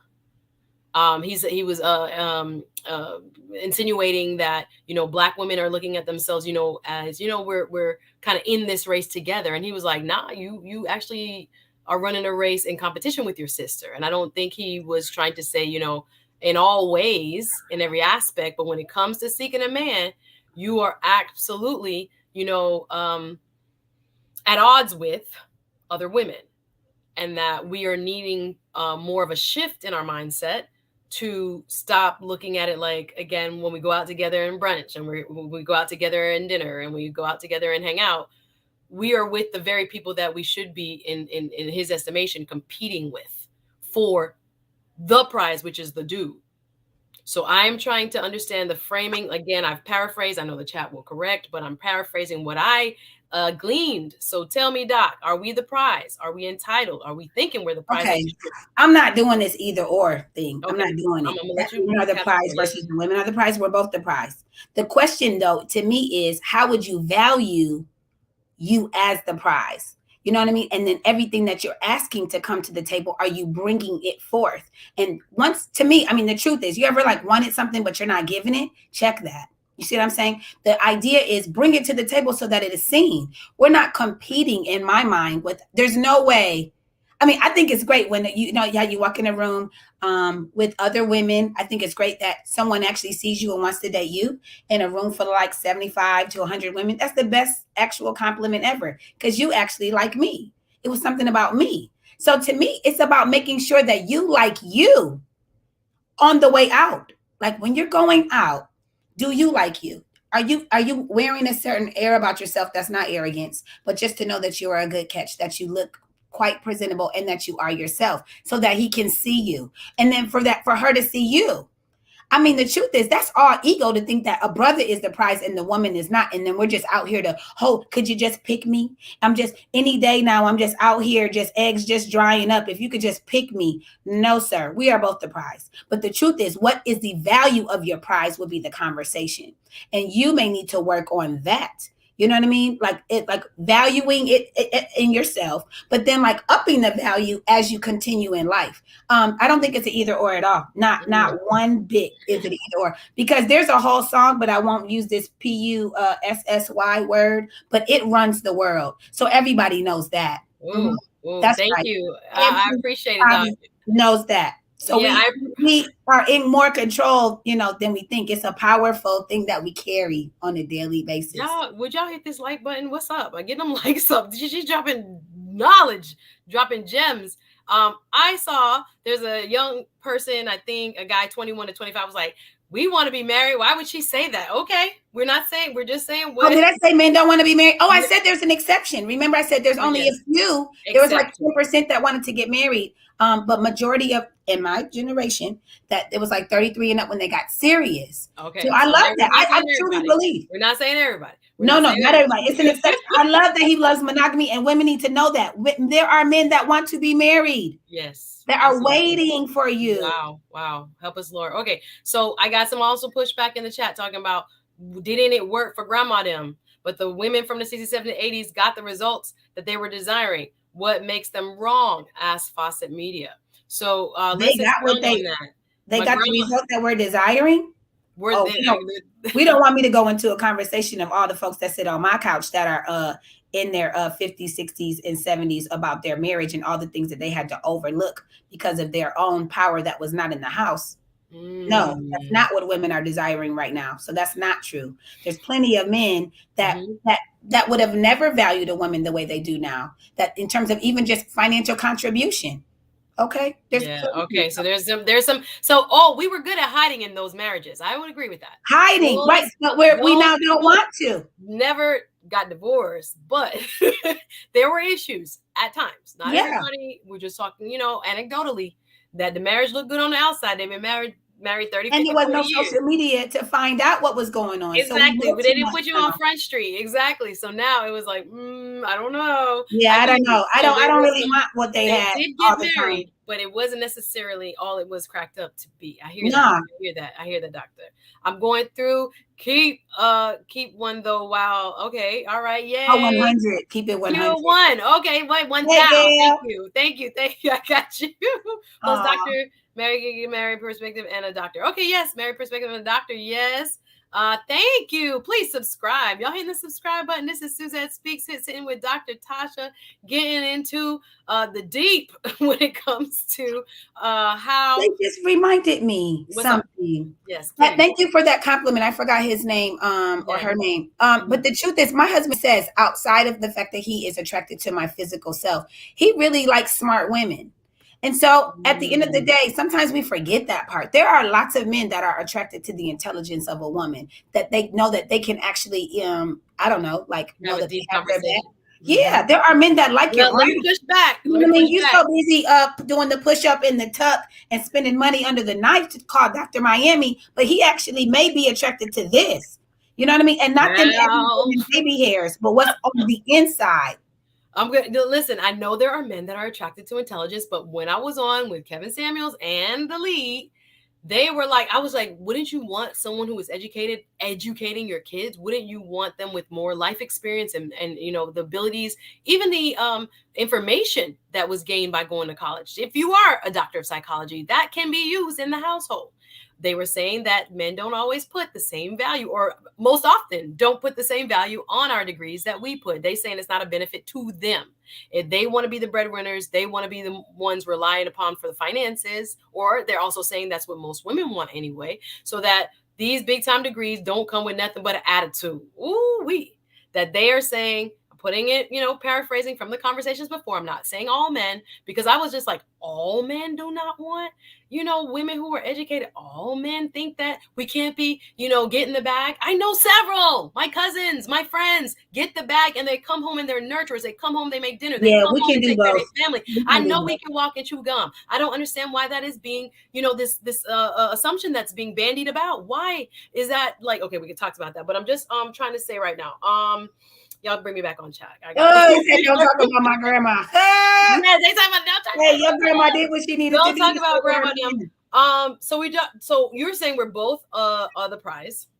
Yeah, we're both the prize. I'm not doing that either or. That's all ego. So for the Hunger Games, let's say for the Hunger Games, or should I say Squid Games, did you get the example I gave? Like, we should compete. Do you believe in that framework that women now should look at each other as competitors, and we should stop being friendly to one another, or looking out for the next chick. Go to the bar by yourself and do what you do and try to find who you could find. And I don't know, all of that. I do What do you believe think in about going that? places by yourself. Yes. Okay. I do believe if you want to go out with girlfriends, multiple, go out with them. Just don't have these expectations of why is no one talking to me? Just already anticipate that. The idea of we are competing against each other for a man to see us, no way. Not the man that chooses you. Not the man that Mm, chooses you. The man that chooses you will choose you no matter who is around. Like, okay. that's the truth. That Yeah. that I know, which So makes you, is the you reason why. do you have to take away a man from another person to get a man? This is what I'm wondering. With people, that's what I was like. So what does that mean? I mean, competition, as I they mean, frame I it. have said something crazy in my head the other day, a few months back, about like I think basically women recycle men, but just because of the idea that there are more of us than them. So Oh, mostly one man has had like at least three, significant relationships, and maybe that woman has post 30, that maybe that woman has only had one, but a man has kind of gone through like three. And so if it's the mother of their children, that's its own relationship, you know what I mean? But he maybe not married, he maybe not have married her. And then there's the woman that he marries. And then maybe it's the woman that he marries at 10 years later. And somehow three women got to enjoy this one man, and he got to have three of us. And that's the unfortunate part, mm, just because of the mm, numbers. mm, mm, okay, I like it. Dr. Dash, how much time you got left? I want to ask you about this height, weight, dress size thing. Oh, go ahead. We can make that the last one. I just heard Okay, because I was that. like, we were talking about unlearning some of the old stuff. I wanted to get a little bit more into that. Y'all, her time is limited today. I wanted to also talk about this whole thing of signs. I learned by being with TLA and Kevin Samuels about what was it, y'all? Shaming, insults. Yeah, I don't remember what the G was and N. I wanted to talk about some more, but we'll have you back, Dr. T. I see the people enjoying the chat. I'm going to keep No, it go quick. ahead. Go ahead. Go ahead. So when it comes to representation by the numbers, let's call it. Yes. Where this whole concept, I've seen it on Kevin Samuels' show. I've seen it now. People trying to throw it at me. I'm like, y'all, I'm not in this for that. The height, weight, dress size, age, all of that to represent who you are as a woman. Again, men versus women. I know there Oh were a boy, lot of here we women go. who react to this a certain way. I see there's a lot of men that react to this a certain way. So what is this gone? What, like, where are we in the culture? Like, what is that appropriate? Should Okay, women you accept got height, weight, age. dress size, and I guess you could put in also number of kids. I guess you could put that one in as like a quick like thermometer of like, oh, she's not worth relationship Okay, status. so this is what I'm gonna say for both men and women about this kid thing, because a lot of people don't do the whole I don't date men with kids or I don't date women with kids. Okay, so I understand you don't want the drama of the parent, right, of the other parent. But the truth is, if you have ever had sex unprotected, you are just someone that also could have a kid yourself. You know what I mean? So there's such judgment about a single mother or a single father, but just know it's just that 10 years ago or 5 years ago, when maybe you were using condoms or birth control and they were not. You know what I mean? But there was a time that you were not as well. And so to become so judgmental, you'd be surprised. You could actually end up being attracted to somebody because they're a good parent. So that's number one. So the idea of number of kids then takes your value down. You'd be surprised how a woman's experience makes her great, because she now has learned how to nurture. So y'all wonder if the college girls know how to nurture, but maybe she didn't learn it until she had her kid or two. That's a real thing. And she could still be 35 with a banging body. That doesn't equal. I think this fear is about the weight after the kids. Okay, weight and height. Okay, let's describe the idea of, and I know we're talking about women, because sometimes men, it don't matter what you look like. If your pockets are all right, then somehow you are still attractive. However, I would think differently, because even the brother that is always watching the Kevin Samuels and all of those things, is because he may not feel that good about himself, and he has to learn, his own value, which is what he does very well. He teaches men how to think well of themselves. Height and weight, women. So the truth is, I would like you to like your height, and I would like you to like your weight, and I would like you to learn how to like your dress size. Now, I don't know if that is because you are a size 14 and used to be an 8 and you don't like your 14. That usually is the conversation. Or you used to be, even I've heard people have been more voluptuous and they actually lost their good weights, their good fats, and they're trying to get it back. I've actually heard that. Not a lot of people talk about being underweight or their breast size, that they wish it were bigger. You'd be surprised in terms of sensuality and sexuality if you can learn to like your own body. He's not really thinking about what you have or what you don't have. I tell the world how I am proud of my small fry back there. She's a small fry, but she knows what to do with it. You get what I'm saying? Like I appreciate the sisters that are thick and have the badonk. It's lovely. It's a beautiful shelf. I'm proud of you. I'm excited about your jeans. But for me, we gonna work on we gonna get these thighs together. You know what I mean? We gonna make sure these muscles are tight. We gonna work on our over here my good traits. I mean, I think it would be more like we're talking about self-acceptance. So if you don't like to say these things, age, weight, height, you might want to check the reason why and then fix it and learn to accept it. I'm not trying to make this sound small, but you'd be surprised. Have you ever met someone that was like 250 pounds and maybe in your mind they were big, but truly you don't know that she used to be 280 pounds and she's lost 30 pounds and like she is on the way to wherever her goals are. So she's actually more ambitious and, has this momentum of wanting to be her best self. That's sexy. You know what I mean? That she's meeting her goals. Sometimes you got to put some things into context. The truth is, a lot of women, we're competing with each other in that form. It's brothers that don't mind cellulite. It's brothers that do not mind the, what is it called? The stretch marks, either on the arms or on the stomach. You worry about that because you're going against the folks that went under the knife. You're literally thinking of the filter versus what is naturally yours. I would love us to get to a place of self-acceptance from head to toe, literally from head to toe. Be proud of being nappy. You know what I mean? Those edges and the glued down, what are they called? The lace fronts, they're fun.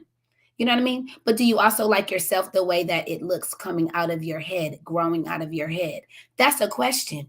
Do you is it an option? You know what I mean? Do you wear the tight dress? And then sometimes do you wear the dress that has the kind of like the flower girl, or like the what was it called, the old school, the girl that's like the peace girl and everyone, the flower child, and it's just like flowy? Does it always have to be so sensual and so much pressure that there has to be a flat stomach to go along with the breasts that come out and then the flat stomach goes in and then the hips that go out? You know what I mean? It might be a little something else on top of that belt. You know what I mean? Yeah. Are you gonna all day sit like this? You know what I mean? Let me show you. No, Tasha. No, Tasha, come back. So if she comes back, the chat is lighting up when it comes to what she just said about kids and having kids. Tasha, please come back. I hope she could I want to give her some 1 minute to kind of clarify. I see a lot of comments you guys are throwing in there about what she just said about marriage material, etc. I would love to get her final take. Oh my God, I hope she logs back in just for that last word. I'm loving the chat. Like I said, Dr. Tasha has another engagement. We were trying to just ride until she had to go, but I hope she could come back. Oh gosh, please. I see her. She coming. Thank you for being patient. Please, Dr. T. Come on back, Dr. T. Come on back. I cannot believe that. The daggone touchscreen. I went to go grab it. Oh my God. That was an example. I wanted to show whatever my stomach is doing. That the idea of you take all these pictures like this and you sit on the date like this. And you're just, you know what I mean? There's like a pillow always in front of you. I was talking about being self-conscious, that I want you to practice actually sitting like this. Make yourself more open and just say, you know what? This is what hangs on top of my belt. The fupa. What? Come on. Or what's behind the actual the bra fat in the back. I mean, I'm gonna even put myself out here. You guys see this? Look at this. Okay. This is something I let that ain't nothing, Dr. T. No, but I had to tell my husband while dating, like, I just want to let you know that I like sweat a lot. Hey, I got a little sweat. I got a little back fat. Okay, it's healthy. It's healthy. And but I could all day want to wear just one, maybe white or black, to make sure that no one can see. You know what I mean? Just to acknowledge and self-accept that this is me. And your point is well taken, Dr. G. I want you to address some of this about the kids and the dealing with pregnancy, because people are I guess some of the gentlemen are snapping back like she's leading y'all astray. That's not true. Removing accountability for pregnancy, removing accountability for choice, or these type of things. I'm trying to put pieces together because I was reading and listening. Oh, they're mad that I said that there's nothing wrong with dating a woman with a child? Yes, I think about right in that Oh, they never conversation. had sex unprotected. They've never Yes, had sex all of unprotected. this I think Mhm. was hitting a nerve. So I just wanted to acknowledge that because a couple people was like, "Oh, she don't know what she's talking about." I'm like, "Well, she does," but I'm not going to read all of that. The doctor. Some people say doctor's on point with everything she said. A couple of dudes was like, "Nope." I don't know, but I don't know if it was just that section where they're like, no, that's not going to fly for some people, and maybe that won't fly for you, gentlemen. Oh, yeah, that's fine. It ain't one size fits all. Clearly, some people saying We should tall, talk age short. range. Maybe in early 20s, Yes, you don't want a woman that has a and maybe because of your age, you have right. that I'm option. talking as a 40-year-old. So I'm talking 35 to 45-year-olds or 35 to Yes, 55-year-olds that are yes, dating. They're going to yes, have children anticipated. That's yes. all I'm saying. Yeah, and I think that I found that to be clear, but I just wanted because I was seeing some back and forth in the chat. I was like, let me have her address that to make sure. So let's put a capstone on this. We got to unlearn certain things, guys. We got to be careful we're not leading with the anticipation of the negative when we're stepping out here. We have to also know that it's about you loving you. Sounds like, Doc, from what you're saying just now. You got to love you first before Yeah. you can have Right. any kind You of think you're emotional attractive. connection. And I also saw a comment, I don't know who left it, about deception, that the majority of relationships and marriages included tend to fall apart because people are not keeping it real, with what they want, what they say they can live with, because sometimes we're calling this thing settle. I seen that word bandied about, settle, they settling, we're not selling, we shouldn't, Right. all this. And maybe they're not being truthful about what they're looking for in terms of physical attractiveness, which we just talked about, or when it comes to the finances, or when it comes to the how many kids, or all of these things. So let me That's just say, sweet. Like I could drop so many things. I know you got a limited, like a minute more, 2 minutes more. So oh my doctor, gosh. I I mean, don't this know. They whole still conversation. asking, and they still want to know why we single, and we got a good amount through the conversation. I just want to kind of end on a good note when it comes to the upside of trying to work on oneself so one can be ready. How we've already talked about how to make one findable.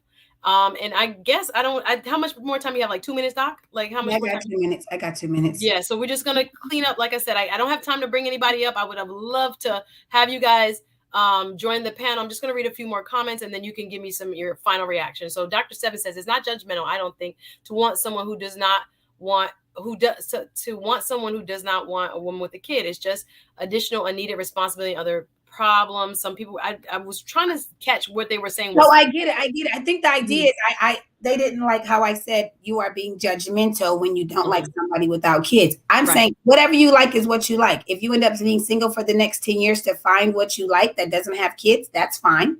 Go with God and I hope you find it. I'm just saying the percentage of folks that have kids by certain ages is actually like pretty high. Yeah.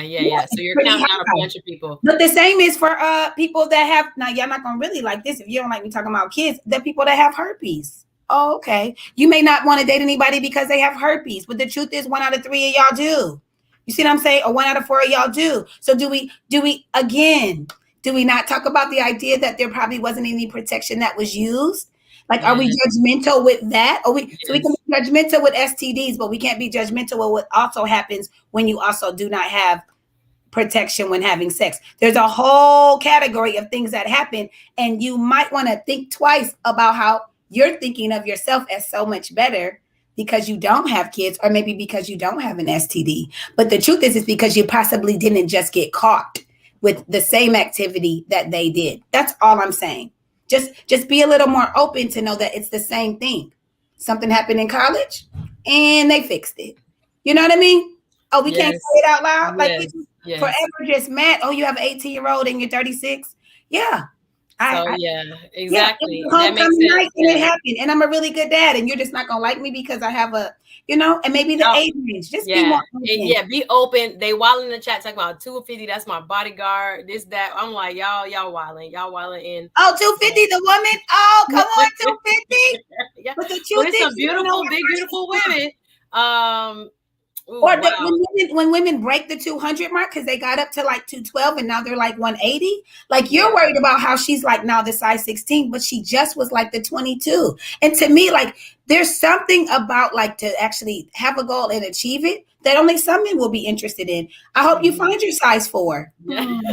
Okay. And I hope she's faithful. Anyway, let's keep Hey. And so I hope she likes you. exactly. This is what I think. People be chasing these hot girls, and I'm like, well, there's a balance. Just like how we have to kind of measure where we're putting our efforts and what we are placing in terms of the most important expectations, Yeah, etc. and I'm talking as a size 4. You see what I'm saying? I Yes. actually know that I've seen how shallow folks can be just because it's just what it looks like, but we haven't gotten into the character. You know what I Uh, mean? Were they raised with a father? How do they think of men? So when you asked that earlier about leaving on a good note, I would like everybody when they want to get better at relationships, is to first ask yourself, how do you think of men? Just literally, you're gonna take a paper in your head and or notes if you're new school millennial, and you'll just put down men. What comes to mind? Women, what comes to mind? If you're a brother, you see this? And so these are two separate pages. So I may say, I think that they are liars. That's the first thought that you're thinking when you're thinking of men. And then when you're thinking about men, you'll think makes broken promises, right? And then you may say plays games. And then you might think is disloyal. You think very negatively about men. This is who he's on a date with. A woman that thinks of him this way. Then, brothers, you think about women. You're actually thinking what? That they don't take care of themselves, that they rather be with someone taller.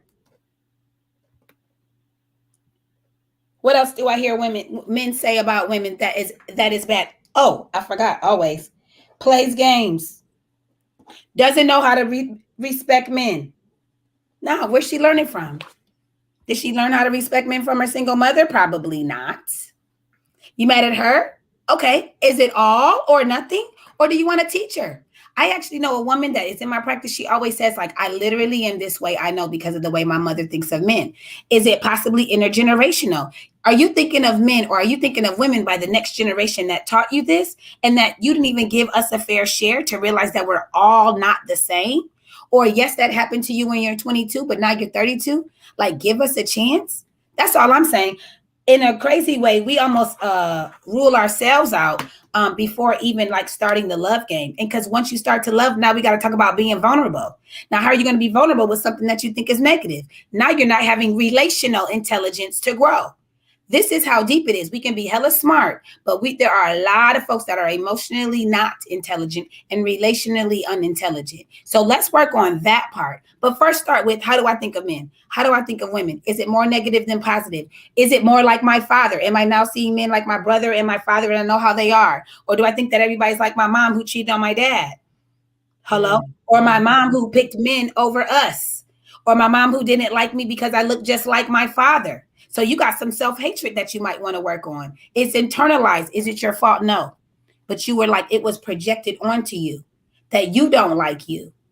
Right. And so that's all I'm saying. But if you get to that level of self-acceptance, whoever's across from that table on that date, they're gonna like you because you like you. Truly. Exactly. I'm so excited that the lead attorney came in the chat. Some of y'all was like, let's get Tasha and Suzette with lead attorney and Kevin Samuels. Y'all got Oh, these come on, battles Kevin royale. Samuels, any day. Listen, y'all love to be entertained, clearly, but there was a lot of nuggets, guys. Write it down. How about that? How about that's homework? And let's talk about it. What do you really believe? And can you acknowledge truthfully to yourself what you really believe? And where did it come from? The most important part is, how did we develop those beliefs? And are those beliefs serving us? That's the very, I mean, thank you for ending on that note, because again, whether you like, to date someone with kids or not, or you guys are mad about that statement, whatever, it ain't about that and it ain't yours. It's not, that might not be your woman. Okay, And fine. that's fine. And that's okay. Your preference is good. That works for you. There is no judgment, like, per se. But what she was generally saying was, open yourself up, because some of the best people have, different experiences than you. Some of the best men and best women have, not the, crooked, roads, sometimes crooked paths. Yes. So everybody is not going to be, the picture perfect, but maybe what, 5%, 2% of people are going to fit like, the stereotype of what is supposed to be. Because sometimes they don't even end up being the best people for us. And we're seeking out the looks and the body in this and that for men or for women. But I think that's a very positive note to end on, where you got to look at what you really believe and if that's serving you in your, dating pool or not. And where do those beliefs come from? Once we find it and tap into, is it a healthy belief? Does it serve us? Or is it kind of a toxic belief? Does it not serve us? And is it impacting, therefore, who we're dating and why we're dating them? I think that's a very, very deep, introspective way to approach some of this, so that we are not kind of going on, like she said at the beginning, going on the same circle, having the same patterns. Why we're single, it may be because we are keeping kind of these same thoughts about, people that were passed on, as we talked about, from the generation before and are no longer serving us. So I know Dr. Tasha has given us more time than she is expected. I'm going to have to let her go, y'all. Dr. Tasha, for those who are in South Florida who may want that drive-by therapy, yes, I saw it.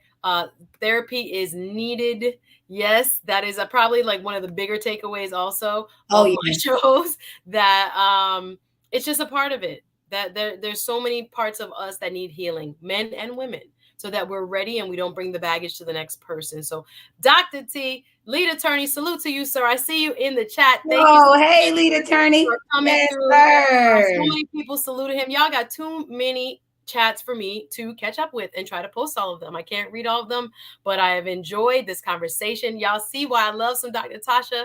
She's going to be back. Please and thank you. Dr. Tasha, give your information, a website, or where people can follow you if they want more information about what you do and how they can seek some help. No problem. My website is drivebytherapy.org. I would give out my phone number, but I know this is don't do it. Don't platform that I may not want everything coming this way. No. The truth is, once you go on there, you can do the contact. I see people all across the world. I will find you in your time zone.